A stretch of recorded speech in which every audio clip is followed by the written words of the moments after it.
어제 제가 사도 바울이라는 사람에 대해서 여러분들은 소개를 해드렸습니다. 세 가지 포인트를 제가 말씀드렸는데, 첫째, 사도 바울은 지중해 당시 지중해권 세계의 최고 교육을 헬라 교육, 그리스 교육을 받았고, 또 유대 교육, 소위 유대 교육이라고 하면 율법과 구약 성경을 말하는 거죠. 구약 성경에 대한 최고의 교육을 받았고, 그런 바울을 다메섹으로 가는 도상에서 하나님께서 사도로 부르셨다. 그래서 이 세 가지 사건이 바울 안에서 융합 핵폭발을 했어요. 거기다가 바울이라는 분의 타고난 기질이 매우 열정적이고, 또 한 번 맘먹으면 목에 칼이 돌아다 하는 그런 성품을 가진 사람이었다. 비록 외모는 별 볼 일 없는 사람이었지만 그가 가지고 있는 이 지식과 성품, 그리고 하나님의 부르심, 이것이 이 바울 내면에서 융합하여 폭발함으로써 오늘의 우리가 말하는 바울, 사도 바울이 탄생하게 된 것입니다.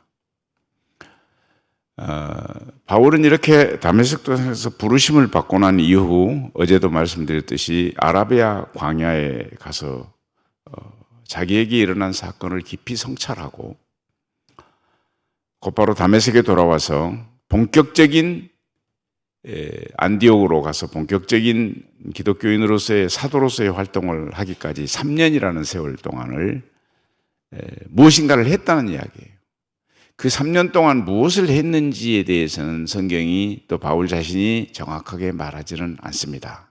그러나 아까 제가 말씀드린 대로 자기에게 일어난 일에 대한 엄청난 충격을 기도하면서 깊이 성찰했을 거예요.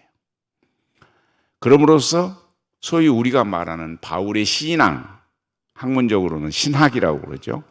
바울의 신학이 탄생하게 되고, 그 신앙을 갖게 된 이후 바울은 다메섹 도상에서 자기를 부르신 그 사건은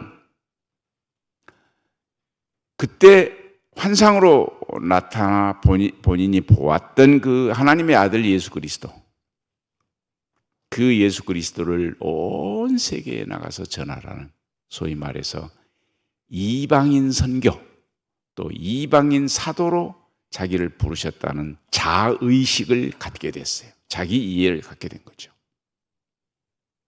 이건 하나님의 뜻이다. 오늘 목사님이 읽어주신 갈라디아서 1장 15, 16절에 그렇지 않습니까? 내가 복음을 전해도 나는 자랑할 것이 없다. 왜냐하면 자랑이라는 것은 자기가 뭔가를 했어야 자랑을 하죠. 그건 전적으로 하나님의 부르심에 의해서 일어난 일이기 때문에 내가 인간적으로 자랑할 건 없다. 하나님께서 나를 부르신 것은 하나님의 아들 예수 그리스도를 이방에게 전하게 하려고 나를 부르셨다. 또 고린도전서 9장 16절에 보면 그런 이야기를 해요. 내가 단 한순간이라도 예수 그리스도를 하나님의 아들이라는 이 복음을 전하지 아니하면 나에게 화가 미칠 것 같다. 굉장한 복음 전도, 선교 사역에 대한 거룩한 강박관념을 가지고 일생을 살았던 분이 사도 바울이에요. 단 한순간도 편안하게 입을 쉬고 두루누워서 쉬고 있을 수가 없었어요. 그러면 자기에게 곧 어떤 저주가 임할 것 같은 무서운 강박관념이 그 사람에게, 사도 바울에게 있었던 것 같아요. 그래서 단 한순간도 그냥 보내지 아니하시고 지중해권 세계, 그 당시에 세계의 거의 전역이라고 할 수 있는 지중해권 지역을 무려 3번이나 돌아다니면서, 여러분 그 당시에 뭘 타고 돌아다녔겠어요? 아마 부유하고 여러 가지 능력이 있었다면 말을 타고 다녔을 거고, 안 그러면 대개는 걸어서 다녔어요. 걸어서. 그러면 걸어서 다녔으면 요즘처럼 도로가 좋았겠어요? 요즘처럼 신발이 좋았겠어요? 생각을 해보세요. 요즘 여러분이 돌아다니는 것에 대입해서 생각하시면 안 되죠? 여러분은 최신 신발, 최고 좋은 신발 신고 푹신푹신한 신발. 걸어다니면 뭐 트레킹화도 따로 나오고, 뭐 등산하면 등산화 따로 나오고, 얼마나 좋은 신발들이 많이 나옵니까? 그리고 도로는 또 얼마나 좋습니까? 그런 길로 걸어 다닌 게 아니에요. 그분이 다닌 게 아니고, 그런 신발 신고 다닌 게 아니죠. 때로는 맨발로, 때로는 집신으로, 때로는 뭐 돈이 많이 있을 경우에는 가죽신을 신고 다녔겠죠. 더더구나 그 도로라고 하는 것은 비포장도로, 돌멩이 많은 도로, 진흙탕, 때로는 배를 타고 가다가 파선을 당해서 배에서 죽을 위협도 수없이 당하고, 고린도후서 11장에 바울이 그러지 않습니까? 뭐 강도의 위험, 뭐 파산의 위험, 동족의 위험, 뭐 굶주림의 위험, 무수한 위험, 무수한 고난을 겪으면서 지중해권 역을 3번을 다니면서 마지막에 로마에서 잡혀서 감옥에 가고 순교를 당하지 않았었다면 아마도 3번 아니라 4번 혹은 5번이라도 했을는지도 모릅니다. 근데 3번을 하고 로마에 체포되어서 감옥에 갇히고 고대 기록에 의하면 순교를 당했다. 그렇게 우리에게 알려져 있습니다. 그 바울의 3번에 걸친 지중해권 선교 여행, 이 시간에 제가 짧은 시간이기 때문에 다 그걸 일일이 말씀을 드릴 수가 없어요. 제가 여러분들한테 나누어 드린 유인물 2번째 항목에 제가 바울의 선교 활동과 서신의 지필이라는 제목으로 몇 년도에 어디 가서 뭘 했고 몇 년도에 어디서 무슨 서신을 썼느냐 대충 제가 여러분들한테 기록을 나누어 드렸으니까 한번 시간 내서 읽어보시길 바랍니다. 이거 일일이 다 오늘은 하려면 시간이 많아서 저에게 주어진 시간이 짧아서 다 할 수가 없습니다. 여기 이 7개의 서신에 대해서는 어디서 어떻게 기록했다는 것이 비교적 학자들에 따라서 의견이 좀 다르기는 합니다만, 그러나 비교적 명확하게 7개의 서신은 바울이 어디서 어떻게 기록했다라고 하는 걸 알 수가 있어요. 제일 밑에 줄에 보면 6개의 서신, 데살로니가 후서, 골로새서, 에베소서, 디모데전서, 후서, 디도서, 이렇게 6개의 서신은 바울이 구체적으로 어디서 언제 기록했는지 어떤 학자도 정확하게 밝혀내지 못하고 있습니다. 뭐 이런저런 여러분들이 해설 성경 같은 데나 아니면 어떤 목사님들 집회나 뭐 TV 무슨 강의나 보면 이런 서신들도 바울이 어디서 언제 기록했다 이렇게 말하는 분들도 있어요. 그거 다 추측입니다. 본인의 의견이고 본인의 견해고 추측이지 명확한 지식은 아닙니다. 다만 이 6개의 서신은, 그래서 저도 정직하게 이 6개의 서신 어디서 바울이 언제 썼는지는 모르겠다 이렇게 말씀을 드리는 거예요. 저도 뭐 추측은 할 수 있어요. 근데 그 추측을 여러분들한테 전달해 갖고 무슨 의미가 있겠어요? 자, 이것은 여러분들이 집에 가서 읽어보시고, 오늘 시간을 많이 내서 하고 싶은 마지막 요소는 마지막 페이지 항목에 있는 바울의 서신들에는 3대 요소가 깊게 어우러져 있다라고 하는 제목으로 기록되어져 있는 내용을 공부를 하도록 그렇게 하겠습니다. 어제도 제가 말씀드렸듯이 짧은 시간에 바울 서신 13개 전체를 여러분들한테 오리엔테이션, 소위 안내를 해야 되기 때문에 깊이 있는 이야기는 할 수 없습니다. 어떤 한 제목이나 한 서신에 시간을 많이 할애해서 이야기할 수가 없어요. 바울 서신 13개를 여러분들이 전부 머릿속에 포괄적으로 그리고 개괄적으로 이해할 수 있는 그런 접근을 오늘 하려고 합니다. 바울 서신 전체를 이해하려면 어제 말씀드렸던 바울에게 일어난 여러 가지 일도 알아야 되겠죠. 그 가운데 첫 번째, 제가 오늘 다메섹 도상에서 직접 체험한 그리스도의 계시라고 하는 것이 어제 하신 말씀에 전부 들어있는 내용입니다. 바울은 이 다메섹 도상에서 부활하신 예수를 하나님이 주신 환상의 계시를 통해서 체험을 했어요. 바울은 이 환상의 계시를 받고 체험을 했는데 확신이 안 서는 거지요. 누구나 그렇습니다. 환상을 보고 어떤 계시를 봤다 그러면 그게 처음에 확신을 가질 수가 없어요. 마귀가 준 것일 수도 있고 그냥 자기 자신이 인간적으로 어떤 생각이 그렇게 나타났을 수도 있고 진짜 하나님이 주신 것일 수도 있고 오늘날 우리 실생활에서도 그런 일이 많이 일어나고 있습니다. 신앙생활에서. 기도하다가 어떤 환상을 봤는데 이게 하나님이 주신 것인지 마귀가 주신 것인지 알 수가 없잖아요.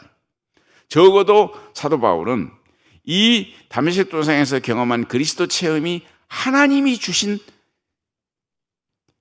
하늘의 진리의 계시다라고 하는 확신을 갖기까지 3년 걸렸다는 얘기예요.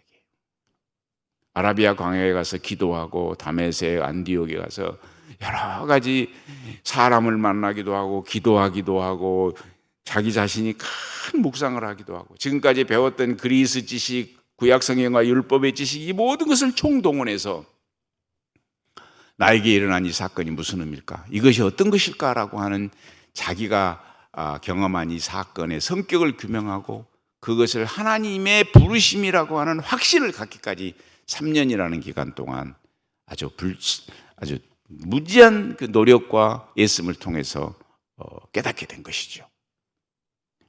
이게 상당히 사실 중요한 거예요. 이걸 깨닫고 난 이후에 바울은 이 복음을 들고 자기가 계시받고 깨우침 받는 이 계시의 복음을 들고 아까 말씀드린 대로 지중해권 지역을 3바퀴 돌면서 전했는데 그 전한 내용의 메시지는 아주 간단합니다. 솔직한 이야기도 저도 목사로서 평생을 사는데요. 일주일에 목사가 몇 번 설교합니까? 저는 가만히 목회하면서 생각해 봤더니 일주일에 설교 어쩔 때는 뭐 10몇 번 할 때도 있더라고요. 주일날도 주일날 오전에 하고 오후에 하고 저녁에 할 때도 있고요. 수요일날 하고 새벽마다 하고 무슨 장례식 나오면 장례식에 가서 오고 결혼식 가면 결혼식에 가서 오고 생일 났다면 생일 가 신방 가서 신방하고 일주일에 10몇 번 설교를 하고 그럼 일생 동안 내가 몇 번을 설교할까? 그런 생각을 제가 해본 적이 있어요. 그런데요, 내가 일생 동안 1000번, 10,000번을 설교했어도 그냥 그 많은 횟수의 설교를 딱 한 문장으로 요약하는 거예요. 간단하잖아요. 예수는 하나님의 아들이다. 이거 믿고 구원받고 삽시다. 이게 아니에요. 그 간단한 이야기를 20분, 30분 설교에 일생 평생 동안 하는 거잖아요. 솔직한 이야기로 설교 그냥 10초면 끝나요, 10초면. 근데 10초만 설교하면 성도들이 목사님한테 아이고, 우리 교회에서 그만 나가십시오. 그럴걸? 그래, 저도 목사로서 목사의 고민이 그거예요. 이 간단한 메시지인데 이 간단한 메시지를 30분 동안 해야 돼요.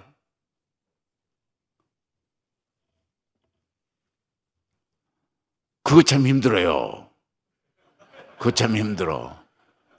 나도 목회할 때 그게 참 힘들더라고. 아니, 오늘 성경을 갖고 이거 간단한데 예수 믿고 구원받고 예수가 하나님의 아들이심을 믿고 구원받고 열심히 행복하게 삽시다. 그러면 끝이야. 그런데 바울도 그 다메섹 도상에서 계시받은 아까 우리 갈라디아서 1장 15, 16절에 했잖아요. 예수가 하나님의 아들, 예수가 하나님의 아들이심을 이방에게 전하려 하려고 나를 부르셨다. 사도로 부르셨다. 그러니까 어디를 가든 무엇을 하든 바울의 입에서 나오는 메시지를 한마디로 요약하면 그거예요. 나사렛에서 태어났고 십자가에 달려 죽고 3일 만에 부활하신 예수 그리스도, 그분이 하나님의 아들이다. 그분이 우리를 구원하시기 위해서 하나님께서 보내신 하나님의 독생성자다. 이거 믿고 우리 구원받는 삶을 확실하게 삽시다. 이게 바울이 13개의 서신에서 말하는 딱 하나 유일한 복음이에요. 딱 이게 내용이에요. 여러분, 그러면 바울 서신 이제 읽을 것도 없어요. 무슨 성경 몇 독 한다고? 필요 없어요. 성경은 뭐야? 만독하면 뭐야? 하지 말아요. 만독을 하든 천독을 하든 딱 하나야. 예수는 하나님의 아들이다. 근데 내 솔직하게 물어봅시다. 잘 안 믿어지죠? 또 예 그러면 곤란하지? 속으로만 해. 나도 여기서 이렇게 설교를 하고 있는 나도, 이 말씀을 전하고 있는 나도 때로는 잘 안 믿어질 때도 있어요. 그러니까 그 예수는 하나님의 아들이라는 성경에 딱 하나 내용을 나도 날마다, 목사인 나도, 교수인 나도 날마다 반복해서 읽고 생각하고 입을 열어서 전하고, 그러면서도 돌아서서 집에 가서 침대에 가서 혼자 정말 내가 이걸 믿느냐 또 묻기도 하고. 저도 그럽니다. 만약 이 자리에 참석하신 여러분들 중에 그런 생각이 드는 분이 있다면 그거 좋은 생각이에요. 이 의심을 통해서 사람이 발전하는 거예요. 의심이라는 것도요, 파괴적인 의심이 있고 건설적인 의심이 있어요. 파괴적인 의심으로 나아가면 안 됩니다. 예를 들면 보세요. 부부간에 딱 옆에 앉아 있죠. 저 남자가 나를 사랑할까? 때로는 의심스럽죠. 때로는 의심스러운데 그 의심을 가지고 이혼합시다. 그렇게 파괴적으로 나가면 안 되는 거예요. 예? 저 여자가 나를 정말 사랑할까? 이런 의심이 들 때가 있어요. 부부간에 평생 살다 보면 하루에 골 100번씩 들어요. 그런 생각이. 저 여자하고 안 살고 혼자 살면 훨씬 편할 것 같은데. 근데 그런 의심이 때로는 그래도 저 사람이 나를 사랑하는구나, 저 사람 없으면 내 인생이 참 불행해지겠구나라고 하는 결론으로 나아가요. 건설적인 결론으로 나아가는 의심일 수 있죠. 그럴 때는 그 사람을 향한 내 의식이 미안하기도 하고, 그래서 더 잘해줄 때도 있어요. 말은 안 해요. 내가 당신을 의심했다 이렇게 말 안 해요. 근데 속으로만 저렇게 나를 사랑하는 사람을 내가 오늘 의심했구나, 미안하다, 그러면서 더 잘해주기도 하죠. 그러니까 의심이라는 건 꼭 나쁜 건 아니에요. 살다 보면 사람이 그럴 수 있어요. 그러나 항상 결론은 건설적으로 나아가는 거예요. 자, 바울은 13개의 서신을 쓰는데 그 13개의 서신의 핵심이 그거예요. 예수는 하나님의 아들이다. 그 다음에 두 번째로, 예수는 하나님의 아들이다 그러면 10초도 안 돼서 끝나는데, 그걸 예수는 하나님의 아들이다라고 하는 말을 나도 이해하기 좋고 내 말씀을 듣는 성도들도 이해하기 좋게 만들려면 거기에다 살을 붙여야 돼. 이게 바울의 서신도 바울이 한 설교예요. 살을 붙여야 되는데, 살을 붙이는 제일 좋은 길, 또 가장 필연적인 길은 뭐냐 그러면 구약 성경과의 연관성 속에서 살을 붙이는 거예요. 사실 솔직하게 이야기하면 우리가 예수 믿고 신앙생활을 하는데 구약 성경 없어도 돼요. 그래서 옛날에 어떤 진보적인 신학자는 구약 성경 없애버리자 그런 사람도 있었어요. 여러분 구약 성경 읽어봐요. 막 얼마나 잔인한 이야기들 많습니까?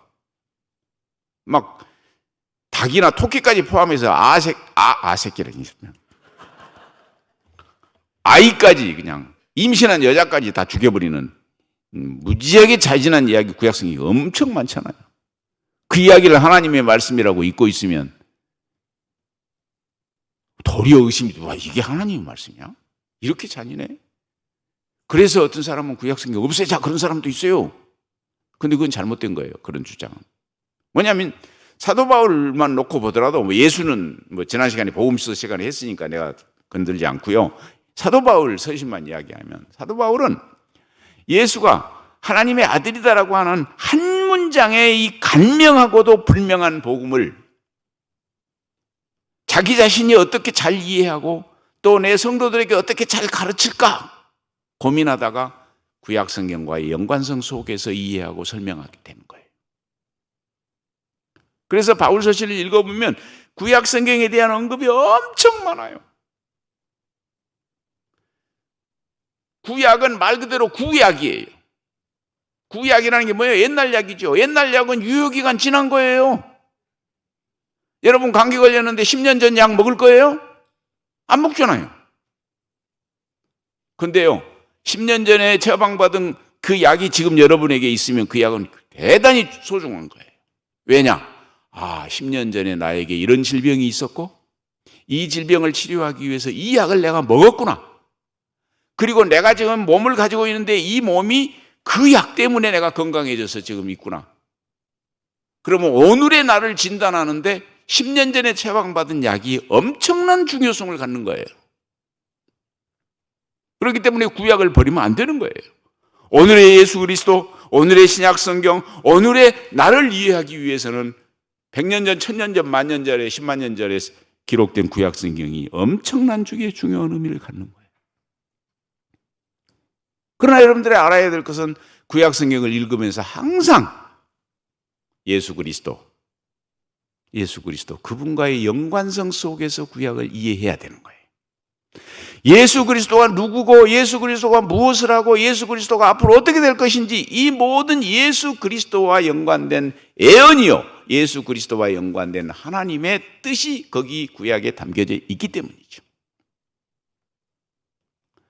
그래서 바울은 다메섹 도상에서 예수 그리스도의 계시를 경험한 이후에 구약 성경을 엄청나게 연구했어요. 율법을 엄청나게 연구했어요. 바울 서신 읽어보면 율법에 대한 부정적인 견해가 많아요. 그러나 그 부정적인 견해라는 것도 예수 그리스도와의 연관성 속에서 깊은 성찰과 연구와 묵상을 통해서 나온 결론이지, 그냥 구약 성경이고 그냥 율법이니까 그냥 버려버린 거 아니에요. 그래서 구약 성경에 대한 깊고 철저한 지식이 바울 서신 곳곳에 나타나 있어요. 제가 어제도 말씀드린 것처럼 대표적으로 갈라디아서 3장 13절 14절이죠. 신명기 말씀과 연관해 이제 나무에 달린 자마다 하나님의 저주를 받아 죽은 자다. 예수가 왜 십자가에 달려 죽었을까? 여러분 생각해 보세요.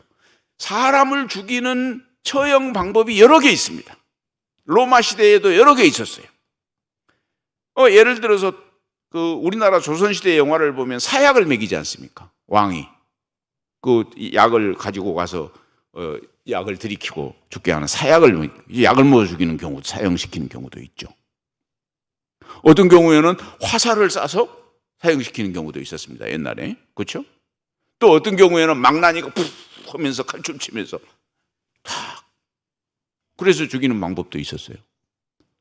아니, 그 많은 방법을 다 놔두고 왜 예수가 십자가에 달려 죽어야 됐을까? 이게 바울의 고민이에요. 바울이 다메섹 도상에서 부활하신 예수를 만나고 나서 그 생각을 한 거예요. 아니, 예수는 왜 십자가에 달린 거예요? 나무에 달린 거야. 하고 많은 처형 방법 중에서 왜 십자가 방법을 처형 방법으로 하나님이 선택했을까? 뭐 어떤 사람들이 그게 제일 고통스럽다. 아니요, 고통스러운 건 더 많아요. 응? 능지처참이라는 말이 무슨 말인지 알죠? 뭐 여기 젊은 어린 아이들도 있으니까 내가 그거 설명하지는 않겠어요. 그런 방법도 있어요. 훨씬 더 잔인하게, 훨씬 더 고통스럽게 죽이는 방법도 있는데 예수가 십자가에 달려 죽었다는 얘기죠. 이것을 깊이 성찰하는 중에 바울이 깨달은 것이 신명기서 말씀이에요. 그걸 갈라디아서 3장 13, 14절에서 써놓은 거 아니에요. 나무에 달린 자마다 하나님의 저주를 받아 죽었다. 그리고 그 하나님의 저주를 받아 죽어야 할 자는 바로 나 같은 죄인인데, 나 같은 죄인을 대신해서 죄라고는 모르시는, 죄라고는 없으신 하나님의 아들 예수가 나를 대신해서 나무에 달려 죽으셨구나. 소위 말해서 대속신앙, 대속적 죽음에 관한 이해를 예수 사건과 구약 성경을 연관시키면서 바울은 깊이 성찰하고 깨우쳐서 그의 서신 곳곳에 기록해놨어요. 그렇기 때문에 우리가 바울 서신을 잘 이해하려면 첫째 이 두 가지를 이해해야 돼요. 첫째는 뭐예요? 뭐 다른 건 몰라도 돼요. 구약 성경 사실은 몰라도 되고, 제일 중요한 것은 십자가에 달려 죽은 예수가 하나님의 아들, 우리 구주 예수 그리스도다. 이게 바울의 알파와 오메가예요. 바울의 복음. 근데 이렇게 간단하게 하면 너무 심심하니까, 그럼 너무 빨리 끝나버리면 재미없잖아요, 설교가. 그러니까 이걸 이해하기 위해서 바울은 구약 성경을 철저하게 연구 분석하고, 그래서 이 복음에 살을 붙인 거예요. 내가 아까 서두에 말씀드린 대로 목사님의 설교도 한 문장으로 요약하면 10초 이내에 끝나요. 그러나 그걸 보다 잘 이해시키기 위해서 구약 성경에서 혹은 어떤 예화에서 혹은 삶에서 나오는 어떤 이야기들을 살을 붙여갖고 전달해야 성도들이 이해하고 아 그렇구나 하고 잘 이해하죠. 그러고 똑같은 거예요. 뼈대는 예수 그리스도, 그 뼈대에다 살을 붙인 건 바울은 구약 성경이었어요. 그래서 구약 성경을 잘 읽고 이해를 해야 바울 서신도 잘 읽고 이해할 수 있어요. 그 다음에 이제 세 번째, 이게 지금 남은 시간을 다 할애해서 제가 이 세 번째를 말씀을 드려야 되는 건데요. 서신이 보내진 해당 교회와 성도들의 특수한 상황에 맞는 맞춤이다. 맞춤 처방이다. 이렇게. 여러분, 아까 내가 병 약 이야기도 했습니다만 여러분이 어디 아파서 병원에 가시면 의사가 진단을 해야지요. 뭐 입도 벌려보라고 그러고 콧구멍에다 뭣도 넣어보고 열도 재보고 뭐 이게 뭐 맥박도 재보고 뭐 여러 가지 그 진단을 하지 않습니까? 진단을 해서 결론을 내리죠. 아, 당신은 이러이러한 질병입니다. 그리고 이러이러한 질병에 맞는 약은 이러이러한 것입니다. 혹은 주사를 한 방 맞으시고 가십시오. 뭐 여러 가지 처방을 하지 않습니까? 그 의사의 처방이라는 것은 환자마다 다르죠. 같은 감기 환자라도 달라야 돼요. 그러니까 그 처방을 받아서 가져온 약은 아무리 부부간이라도 나누지 않죠. 이거 내가 처방 받아온 건데 당신 먹어. 그렇게 주는 부부 있어요? 없습니다. 아유, 나도 비슷한 증상인데 아무리 비슷한 증상이라도 앞에 병원에 가서 의사 진단 받아서 처방 받아 갖고 와요. 그런 것이 정상이잖아요. 우리가 삶 속에서. 똑같은 약이지만 그 약도 환자의 증상에 따라서 어느 정도의 몇 미리의 약을 써야 될 것이냐, 그 약에다가 무엇을 더 첨가해서 써야 될 것이냐 다 달라지지 않습니까?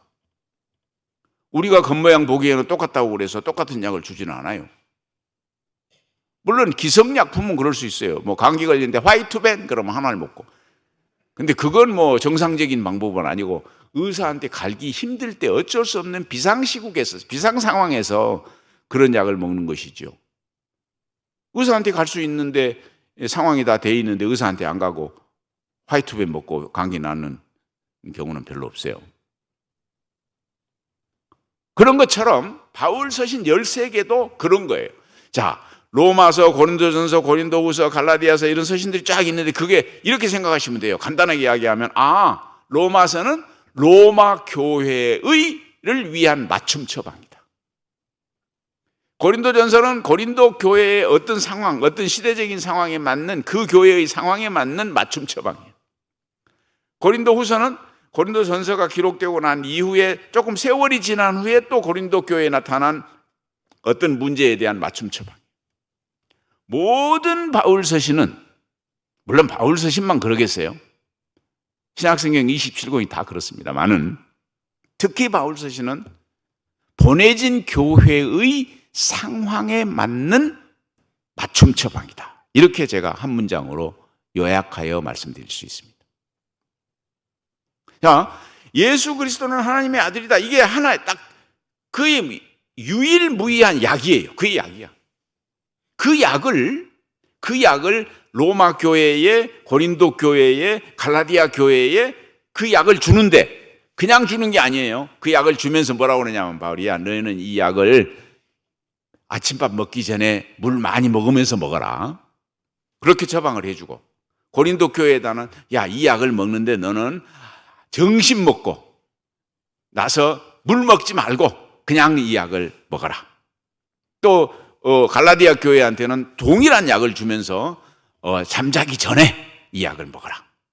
뭐 이런 식이에요. 그렇기 때문에 우리가 바울의 서신들을 잘 이해하려면 그 바울의 서신이 보내진 교회가 어떤 상황 속에 처해 있었느냐. 이제 아까 약 이야기하고 병 이야기 했으니까 그쪽으로 돌려서 비유적으로 설명하자면 고린도 교회에는 어떤 질병을 앓고 있었느냐, 갈라디아 교회는 어떤 병을 앓고 있었느냐, 데살로니가 교회는 어떤 병을 앓고 있었느냐, 그 병을 바울이 진단해가지고, 바울이 의사예요 지금. 바울이 진단해가지고 그 교회의 질병에 맞게끔 예수 그리스도는 하나님의 아들이라는 약을 딱 포장해서 주는 거예요. 이건 물과 함께. 여는 어린아이니까 이 쓴 약을 잘 못 먹겠다 그래서 당의정, 소위 달콤한 것으로 발라가지고 주기도 하고, 이러한 각종 다양한 처방전이 바울의 서신입니다.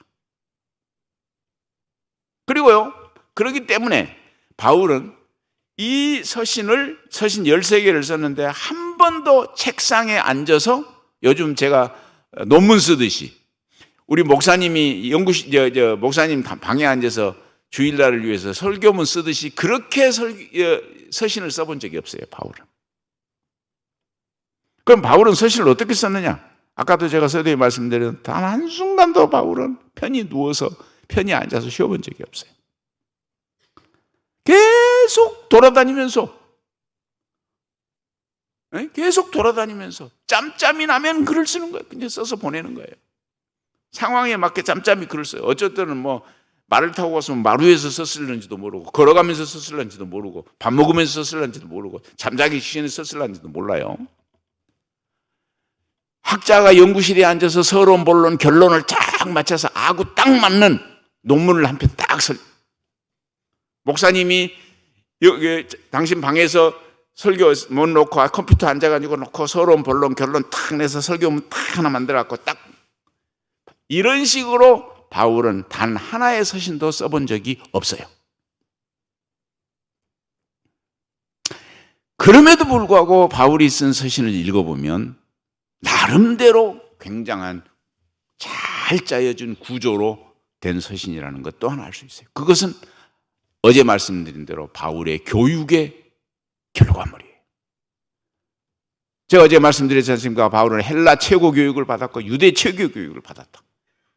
그 최고 교육을 받은 흔적이 어디 있느냐 그러면, 그 바쁜 와중에서도 서신을 썼는데 그 바쁜 와중에 쓴 서신 자체가 딱 서론, 본론, 결론은 아니지만 그래도 잘 논리적으로 정리되어 있다는 것을 연구해 보면 알 수 있어요. 아, 이게 바울이 보통 사람이 아니구나 라고 하는 것을 알게 되는 거예요.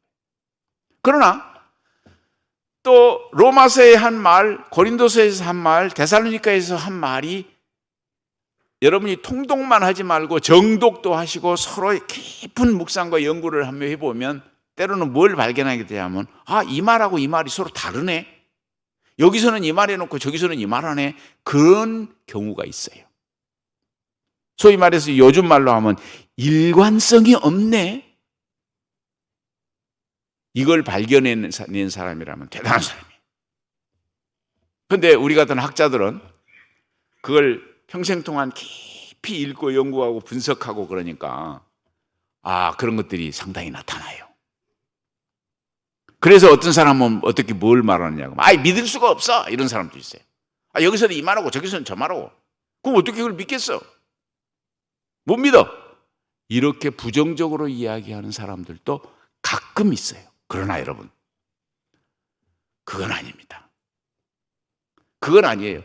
이런 말 하는 것 같고 저런 말 하는 것 같고 서로 다른 것 같지만 분명한 것, 바울 서신 13개를 통해서 일맥상통하게 일관성이 있는 것이 있는데, 아까 말씀드린 대로 예수는 하나님의 아들이다 라는 복음은 어떤 상황에서도 어떤 서신에서도 절대로 변함이 없는 거예요. 그런데 아까 양리하게 했지 않습니까? 그 복음의 핵심을 전달하는데 그 교회의 상황을 깊이 고려해서 그 교회의 상황에 맞게 그 이야기를 딱 돌려서 전달해 주는 거예요. 이것은 바울이 일관성이 없어서가 아니라 각 교회마다 상황이 다르고 성도들마다 이해의 정도가 다르기 때문에.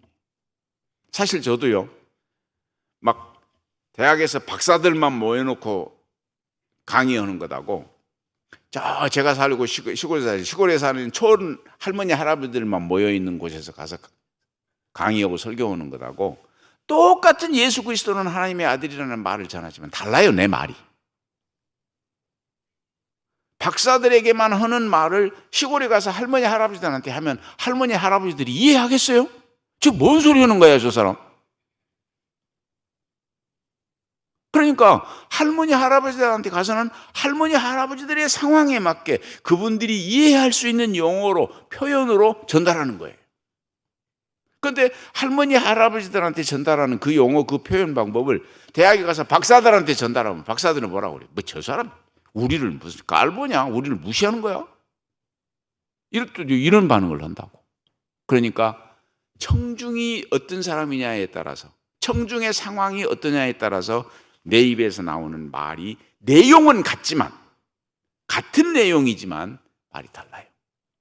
제가 목회하면서 제일 어려운 게 유치부에 가서 설교하라는 거예요. 어쩔 때는 유치부 부장이 와가지고 목사님 우리 목사님이 유치부에 설교 좀 해주시면 좋겠어요. 근데 이 목사가 또 거절하기도 그래요. 유치부원들도 우리 교회 성도인데 그렇잖아요. 근데 부탁을 받고 한다고 해놓고 그때부터 이제 학일 때까지는 계속 고민이에요. 이게 어떤 용어를 사용해야 되는지 어떤 표현을 써야 되는지 그게 막 유치부에 가서 설교할 때 제일 힘들었어요. 바울서신을 읽다 보면 그런 케이스가 들어있어요. 이것은 사랑이에요. 사랑. 왜냐하면요 하나님은요 바울도 그러죠. 하나님의 계시도 마찬가지예요. 사람에 따라서 다 하나님은 맞춤 계시를 해주세요. 필요한 대로 말씀을 주세요. 각 사람에게. 지금 병들어서 죽을 만한 사람한테 소고기를 계시해 주면 되겠어요? 예? 암병 걸려, 위암 걸려갖고 지금 3일 후에 죽는다는 사람한테 하나님이 그런데 소고기 먹으면 낫는다 그러면 이 놀리는 거지. 그 사람의 상황에 맞게 계시를 해주는 거예요. 이게 사랑이에요. 이걸 사랑이에요. 그러니까 바울서신을 읽어보면 그런 차이가 있어요. 그러면 13개의 서신들을 살펴보면서 어떤 상황에 어떤 처방을 바울이 했을까 한번 살펴보죠. 바울이 제일 먼저 쓴 서신이 데살로니가 전서입니다. 데살로니가 전서는요 신약 성경 27권 중에서 제일 먼저 기록된 문헌이에요. 마태복음, 마가복음, 누가복음, 요한복음보다도 더 먼저 기록되어졌어요. 신약 성경 27권 중에서 제일 먼저 기록되어진 문서가 데살로니가 전서예요. AD 48년쯤에 기록되어졌다. 학자들에 따라서는 48년에서 49년, 50년 왔다 갔다 합니다만은 제일 빨리 보는 학자들은 48년, 제일 늦게 보는 학자들은 50년 이렇게 보는데 어찌됐든 신약 성서 문서 중에서 제일 먼저 기록되어진 것이 데살로니가 전서예요. 그럼 데살로니가 전서는 왜 기록했냐? 데살로니가 4장 13절 이하를 읽어보면 데살로니가 전서에 대한 맞춤 처방을 알게 있어요. 그 맞춤 처방의 내용을 다 말씀드리면 시간이 부족하니까 어떻게 했어요? 그냥 간단하게 말하겠어요.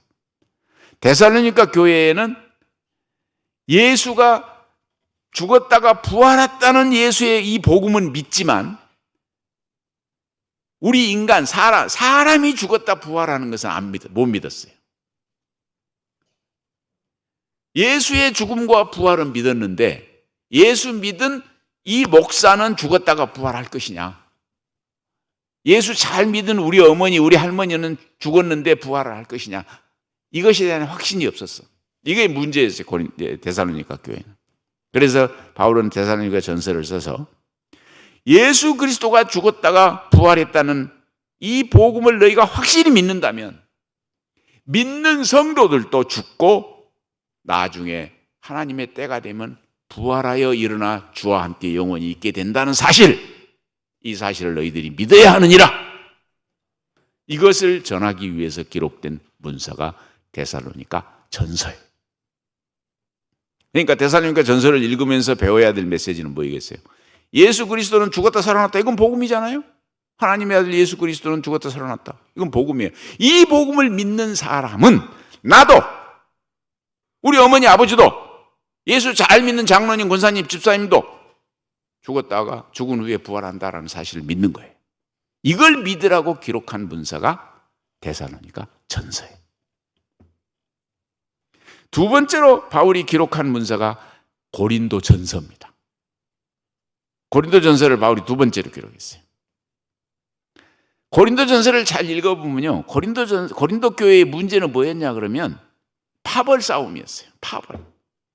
고린도전서 1장 11절 이하를 읽어보면 알죠? 글로에를 통해서 내가 너희들의 문제점을 들었는데, 뭐 게바파가 있다, 바울파가 있다, 뭐 그리스도파가 있다, 아볼로파가 있다, 이런 소리를 내가 전해 들었다. 그러면서 이 파벌이라고 하는 것이 교회를 망가뜨리고, 교회 안에, 그리스도의 몸된 교회 안에 파벌이라는 것이 어떻게 존재하냐. 그러면 막 예수의 몸을 4등분, 5등분으로 나눈다는 이야기냐? 예수 그리스도는 누구에게나 한 분 예수 그리스도예요. 그 한 분 예수 그리스도를 믿는 교회 안에 어떻게 김장로파, 이장로파, 박장로파, 담임 목사파 이렇게 파벌이 나눠서 싸울 수 있느냐? 이건 거룩한, 오늘 우리 관정하시는 분이 읽었잖아요. 우리의 몸은 하나님이 거하시는 거룩한 성전이다. 여기에서 몸이라고 하는 것은 나라는 사람도 되지만 교회를 말하기도 하는 거예요. 나라는 사람도 하나님이 거하시는 거룩한 전이지만 이 교회도 하나님이 거하시는 거룩한 전이에요. 그런데 어떻게 이 거룩한 전에서 파벌 싸움이 가능하냐? 파벌 싸움이란 교회를 망치는 것이요, 예수 그리스도를 다시 죽이는 행위다. 교회 안에 파벌 싸움이 있어서는 안 된다라고 하는 것을 전하기 위해서 기록한 문서가 고린도전서예요. 그래서 교회에 파벌 싸움이 있는 교회는 고린도전서를 강의하면 돼요. 목사님이 못 하겠으면 날 부르세요. 근데 뭐 부를 필요 없어요. 이 교회는 파벌이 없으니까. 그죠? 회개나 생기면 나를 불러요. 바울이 세 번째로 기록한 문서가 고린도 후서입니다. 고린도 후서인데, 고린도 후서는 고린도 전서를 기록하고 약 한 6개월쯤 후에 기록한 문서예요. 그런데 고린도 후서는 왜 기록했냐 그러면, 이 고린도 후서가 참 문제가 많은 문서인데 뭐냐면, 고린도 교회에 바울이 사도가 아니라고 바울을 배척하는 무리들이 나타났어요. 왜냐하면 어제 말씀드린 대로 다른 사도들과 바울은 많은 점에서 달라요. 다른 사도들은 예수가 십자가에 달려 죽기 전에 제자로 부르셨고 공생애 3년 동안 같이 다니시다가 사도가 된 사람들이에요. 그런데 바울은 예수님이 세상에 사는 동안 제자로 부른 사람도 아니요. 또 다른 사도들은 교회를 박해한 적이 없어. 그런데 바울은 교회를 박해하고 복음을 부정한 사람이었어. 그런데 어느 날 다메섹 도상에서 부활하신 예수를 만나고 예수가 자기를 사도로 불렀다고 그러면서 막 복음을 전하고 다니는 거예요. 그러니까 바울을 의심하고 반대하는 사람들이 고린도 교회에 나타나서 바울 말 믿지 말어. 바울은 사도가 아니여. 그 사기꾼이여. 이런 사람들이 고린도 교회에 나타났단 말이에요. 그런데 고린도 교인들이 들어보니까 그럴듯해. 그 사람들의 꼬임이. 아, 그래요. 맞아. 베드로 사도하고 다르구만. 그래가지고 바울은 사도가 아니라고 그러면서 바울이 전한 예수 그리스도는 하나님의 아들입니다라고 하는 복음을 부정하려고 하는 거예요. 이 소식을 전해들은 바울이 고린도 후서를 써서 보낸 거예요. 고린도 후서를 써서 보냈는데 거기서 뭐라고 그러냐. 고린도 후서의 주제는 나는 사도다. 나는 예수 그리스도께서 직접 불러 사도로 세움받은 사람이요. 그러므로 내가 전한 복음은 하늘의 진리요 하늘의 복음이요. 내가 전한 예수 그리스도가 하나님의 아들이라는 이 복음을 부정한 자는 그리스도인도 아니요 하나님 나라의 백성이 될 수 없다라고 하는 이야기를 아주 강도 높게, 때로는 비난하고 때로는 비판하고 때로는 권면하고 때로는 간구하는 어조로, 아주 다양한 어조로 자기가 사도고 자기가 전한 복음이야말로 하늘의 계시에 의해서 이루어진 진정한 진리, 진정한 복음이라는 사실을 고린도 성도들에게 믿으라고 외치고 권면하는 서신이 고린도 후서예요. 이 고린도 후서를 읽으면 상당히 격앙된 표현들이 많이 나와요. 그 다음에 기록한 서신이 갈라디아서거든요. 그런데 갈라디아서는 고린도 후서하고 내용이 비슷해요. 갈라디아 교회에도 바울이 사도가 아니라고 주장하는 사람들이 나타나서 갈라디아 3장 1절 이하에 읽어보면 이런 말이 있어요. 오 어리석은 갈라디아 사람들이요. 그런 표현이 있어요. 그러니까 뭐냐면 바울이 사도가 아니라고 주장하는 사람들이 나타나니까 갈라디아 교인들 가운데 상당수가 그렇게 또 넘어가 버렸단 말이에요. 그러니까 넘어가 버리니까 그 갈라디아 교인들을 꾸짖는 표현이에요. 오 어리석은 갈라디아인들이여. 이 표현은요 요즘 말로 바꾸면 그렇게 점잖하게 표현하면 안 됩니다. 바울의 마음속에 있는 표현을 그대로 제하면 이 싸가지 없는 갈라디아 새끼들아, 그 소리예요 지금. 왜냐하면 바울이 지금 속으로 막 격분하고 있거든요. 왜냐하면 바울은 고린도에 가서 복음을 전할 때 얼마나 고생하면서 전했고, 그때 바울의 눈병이 있었어요. 눈에 병이 들어가고 고생하니까 갈라디아 성도들이 막 사도님 내 눈 빼서 사도님 얼굴에 눈에다 넣어드리겠습니다. 막 그렇게 사도를 사랑하고 아낀 성도들이 많았던 교회가 갈라디아 교회인데, 어느 날 갑자기 변해가지고 바울은 사도가 아니다라고 바울을 부정하는 사람들이 갈라디아 교인들이. 그러니까 바울이 그 이야기를 듣고 얼마나 분기탱천해가지고 막 구중하고 욕합니다. 그러면서 내가 전한 복음, 그 복음 외에 다른 복음을 전하는 자에게는 저주가 있을지어다. 무서운 말을 갈라디아서 1장에서 하죠. 그러니까 고린도 후서와 갈라디아서는요 상당히 상황과 그 교회의 입장이 좀 비슷한 약을 처방하고 있어요.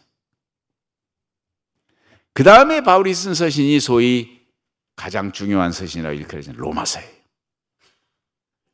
바울은 로마 교회에 그때까지만 해도 가본 적이 없어요. 로마에 가본 적이. 그러니까 로마서는 다른 바울의 서신은 다 자기가 개척한 교회에 보낸 서신이에요.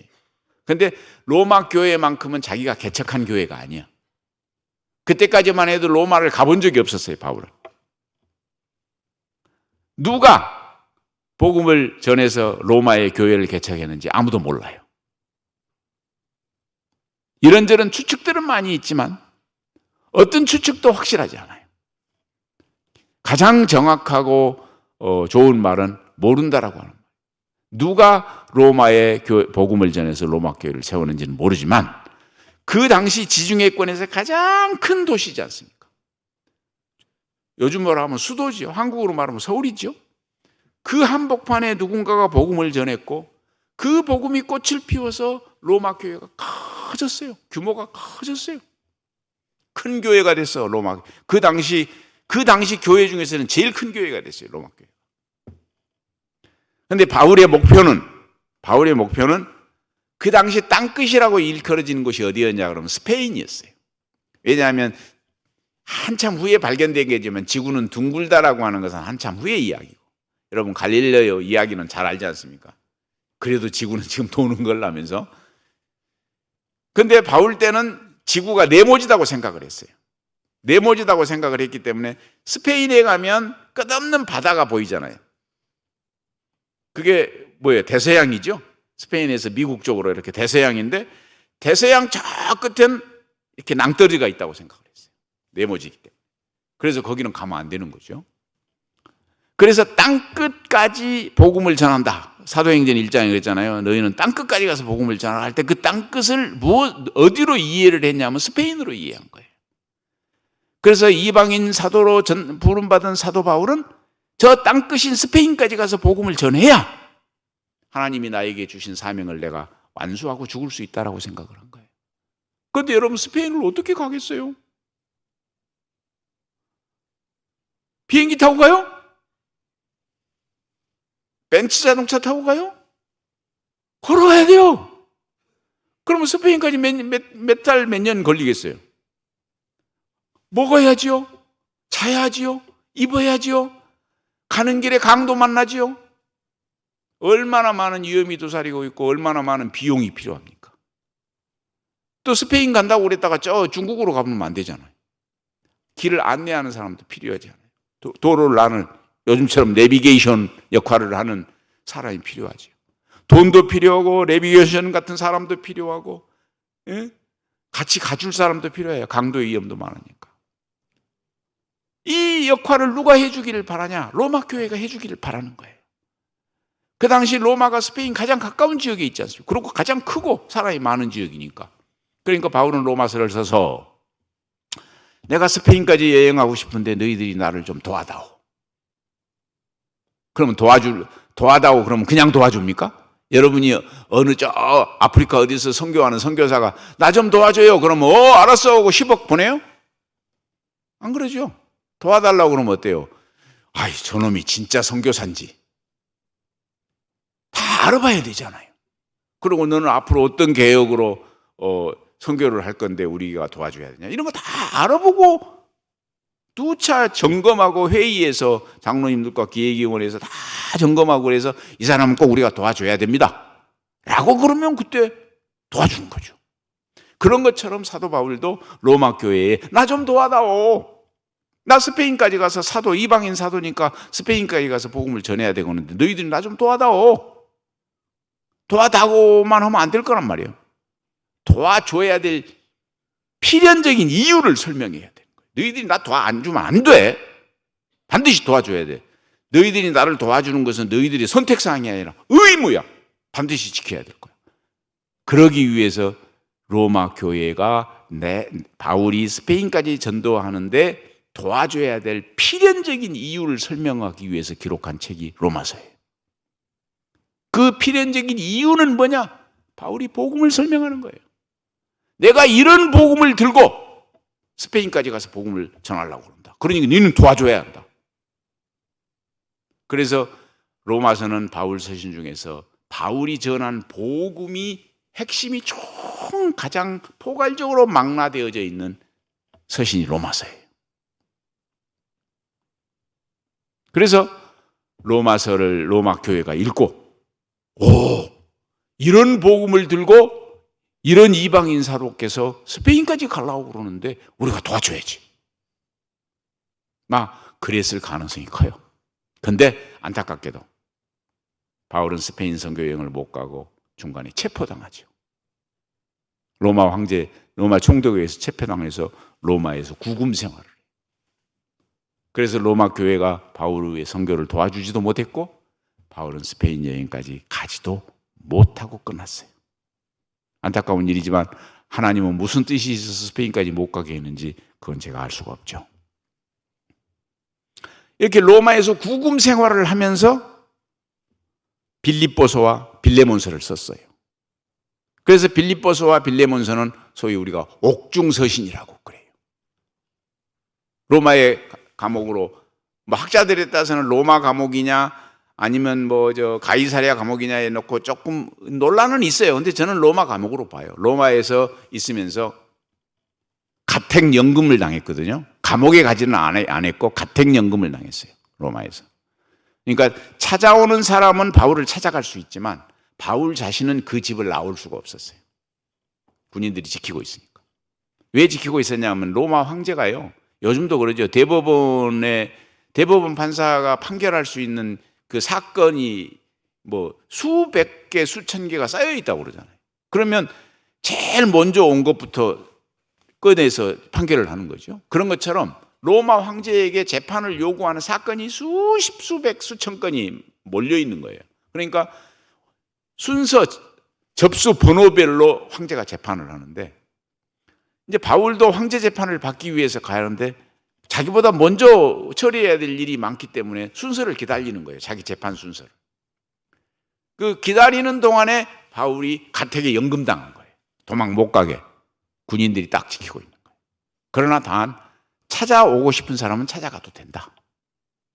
이게 로마의 연금 상태였어요.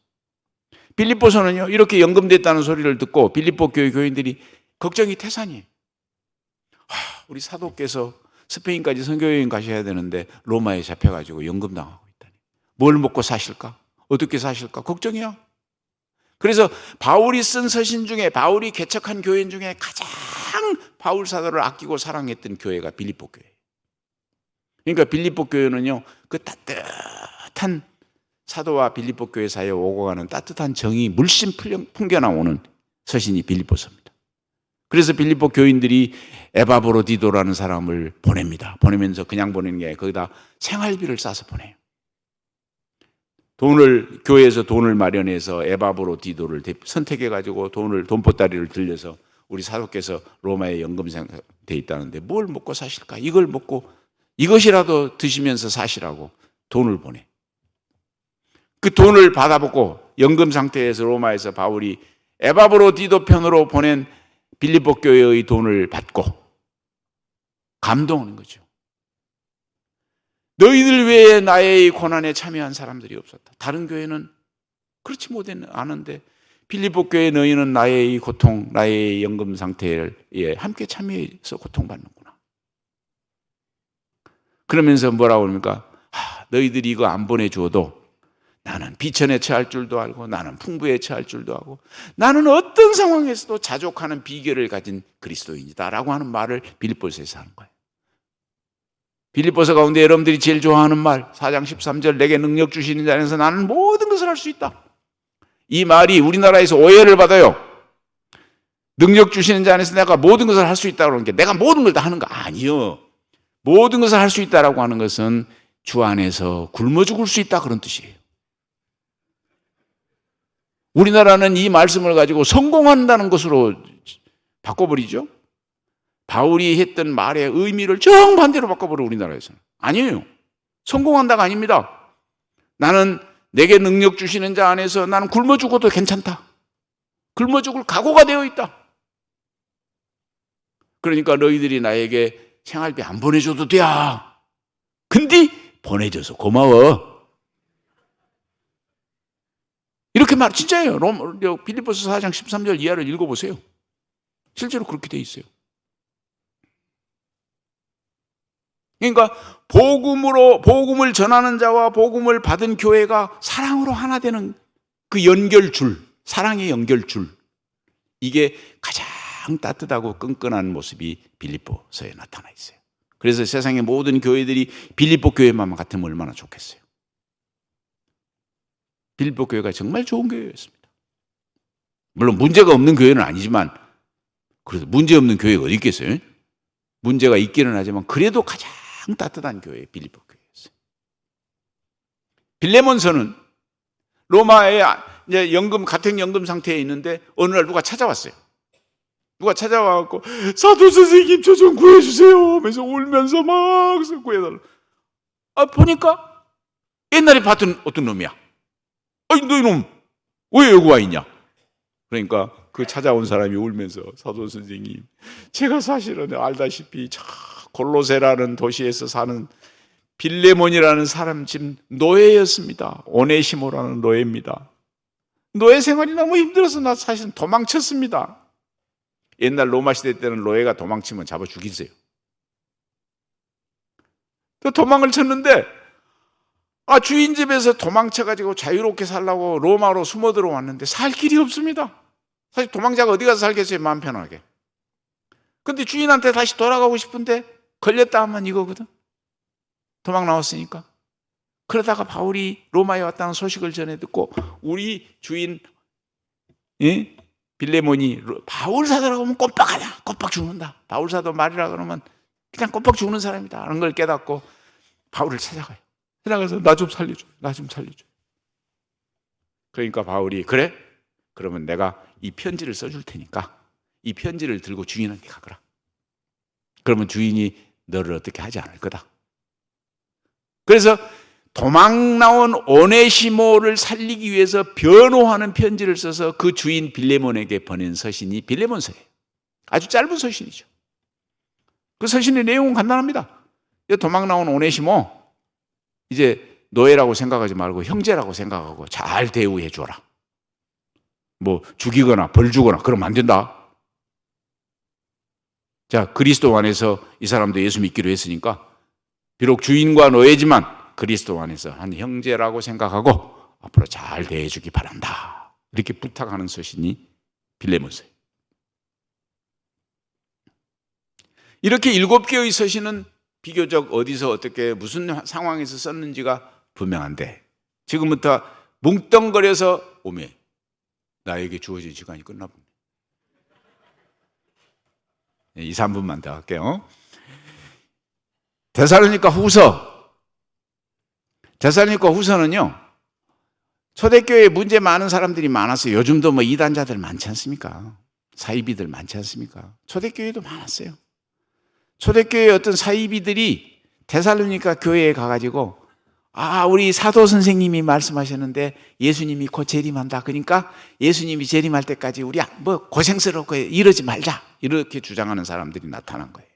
옛날에 여기 나이 드신 분들은 알 거예요. 뭐 다미성교회라고. 뭐 10월 28일 날 예수 재림한다고. 10월 27일이 제 생일입니다. 근데 내 생일 지낸 그 다음날 예수님이 재림한다고 그래서 난 할렐루야 했어요. 그러더니 내 생일은 한번 얻어먹는구나 하고. 근데 그 사람들도 그랬잖아요. 예수 언제 금방 10월 28일 재림하니까 우리 직장도 그만두고 이러는 것도 하지 말고 다 집도 팔아갖고 헌금해라. 사이비들, 이단들이죠. 이런 자들이 데살로니가 후서에 데살로니가 교회에 나타났어요. 바울 선생님이 그러는데 예수 금방 재림한다는데 그 재림할 때까지 짧은 기간 동안 뭘 이렇게 고생하려고 그래요. 이러지 마. 직장에 가지 마. 고생해서 들밭에 가서 뭘 이렇게 땀 흘리고 이래. 편안하게 좀 살고. 이런 사람들이 나타났어요. 그 소식을 전해 듣고 바울이 아니다. 예수가 재림하더라도 그때까지 그날 그 시간을 우리가 모르니까 그때까지 성실하게 최선을 다해서 책임 있게 질서 있게 살아야 된다.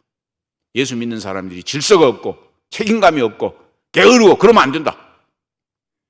내일 예수가 오더라도 그런 말 있지 않습니까? 내일 지구의 종말이 오더라도 오늘 내가 사과나무를 심겠다라고 하는 그런 의미의 말처럼 내일 예수가 재림하더라도 그날까지 성실하고 착하고 책임감 있고 질서 있게 살아야 한다.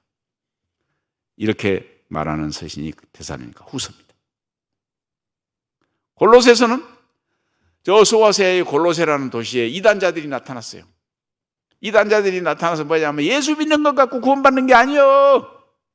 예수도 믿어야 되지만 예수 믿는 것 플러스 율법도 지켜야 되고 어떤 특정한 날도 지켜야 되고 절기도 지켜야 되고 뭣도 해야 되고 뭣도 해야 되고 뭣도 해야 돼야 그래야 구원받아.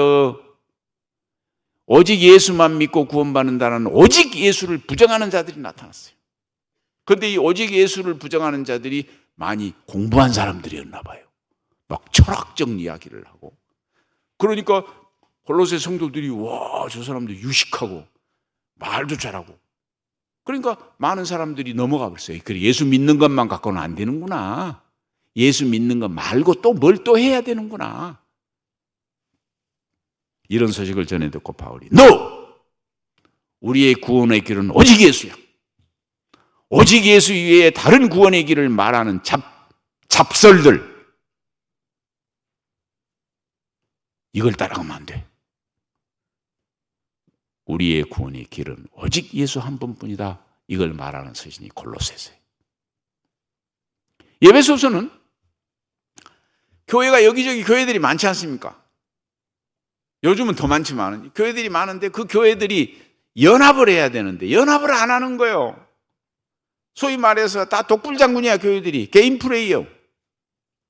그러면서 그리스도는 한 분이시오 그리스도의 몸은 하나라고 하면서 그리스도의 몸된 교회들이 다 개인 플레이하고 뿔뿔이 흩어지고 다 협조를 안 하고 다 자기만의 살 길을 찾아가는 소위 분열주의, 교회 분열주의 현상이 나타나는데 바울이 그런 현상을 바라보면서 교회는 그러면 안 된다.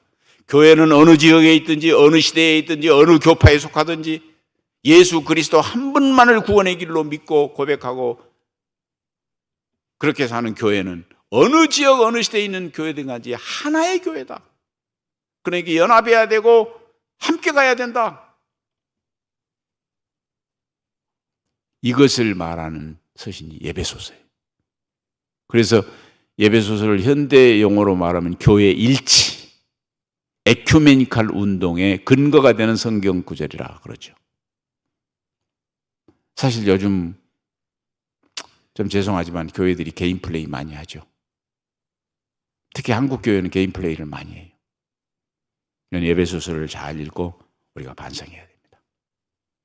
디모데전서, 디모데후서, 디도서는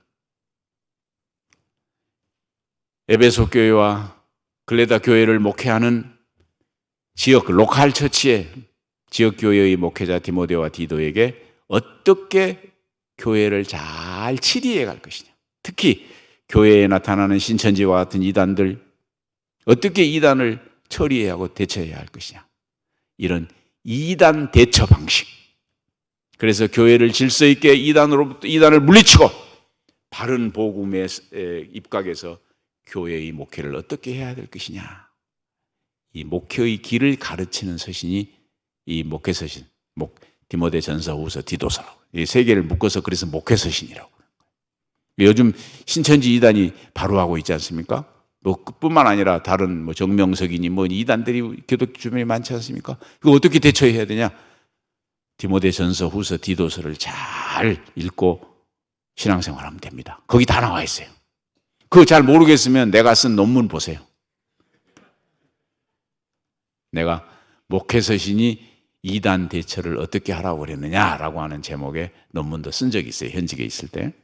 그래서 이 목회서신 설계는 이단의 바로를 교회에서 막고 교회를 복음 안에서 어떻게 잘 목회할 것이냐를 목사님들에게 가르치는 서신이 목회서신이에요.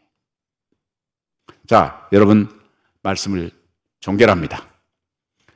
바울서신 13개를 포괄적으로 이해했는데요. 그 포괄적인 이해 가운데 가장 중요한 것이 십자가에 달려 죽은 예수 그리스도가 하나님의 아들이라는 이 복음이에요. 이 복음은 어떤 서신, 어떤 상황, 어떤 사람에게도 일관성이 있어요. 이건 부정될 수 없어요. 바울 사도는 이 문제에는 목숨을 걸어도 목에 칼이 들어와도 부정할 수 없다.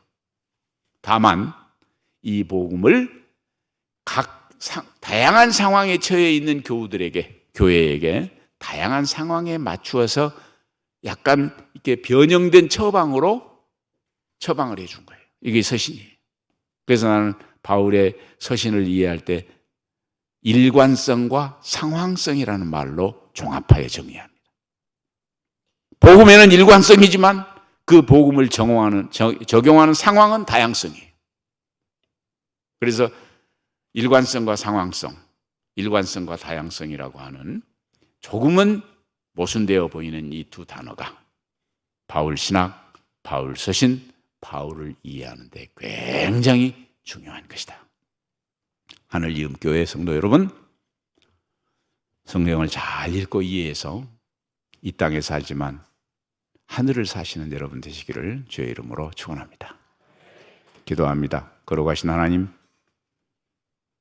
하늘과 땅을 이어 하늘에서도 땅에서도 하늘을 바라보면서 하늘의 아름다운 평화, 하늘의 향기를 이 땅에서 누리고 전하는 사랑하는 성도들에게 오늘도 큰 은혜 주시옵소서. 깨우침 받고 돌아가는 발걸음이 가벼워지게 하옵소서. 예수 그리스도의 이름으로 기도하옵나이다. 아멘.